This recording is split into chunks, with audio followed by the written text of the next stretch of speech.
मैं आपसे समझने के लिए कोशिश करता हूं कि आपको कैसे लगता है कि इस कायनात का कोई खुदा है। Good question. मैं आपसे अगर मैं आपको ये बता दूं, अब मैं ये आइडेंटिटी से हटकर एग्जिस्टेंस पे बात कर रहा हूं। आइडेंटिटी पर हम बाद में आएंगे। आप पहले एग्जिस्टेंस ऑफ गॉड को प्रूव कर दीजिए। तो आप ये नहीं बताएंगे कि मैं कैसे प्रूव करूं, मुझे आपको किस तरह की दलील चाहिए? कि मुझे आप ये बिल्कुल ऐसी ही बात है कि आपको किस तरह का खाना खाना है। भाई आप ये दलील, आपको मेरे पास, आपके पास दलीलों की वैरायटी है।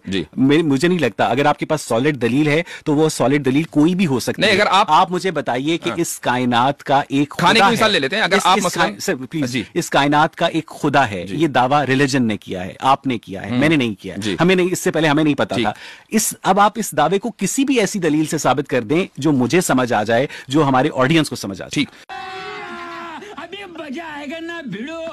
आपने खाने की मिसाल दी कि जी आप किस तरह का खाना खाएंगे, बात बिल्कुल सही है। ये सवाल उस वक्त नामाकूल होगा कि जब आप खाने के वजूद पर यकीन रखते हो, फिर मैं पूछूंगा आप किस तरह का खाना खाएंगे। लेकिन अगर आप खाने के वजूद पे ही यकीन न रखते हो, मैं फिर आपसे पूछूंगा आप पिज्जा खाएंगे या बर्गर खाएंगे, तो ये सवाल बिल्कुल नामाकूल होगा, क्योंकि आप ये कह सकते हैं कि खाने का तो वजूद ही नहीं है, आप मुझसे किस तरह का खाना पूछ रहे हैं। खुदा की मौजूदगी की दलील की जो किस्म दरियाफ्त की थी, आपने खुदा को की जो दलील है उसको आपने खाने से कंपेयर कर दिया है। आपने किया, उसका जवाब दे रहा हूं।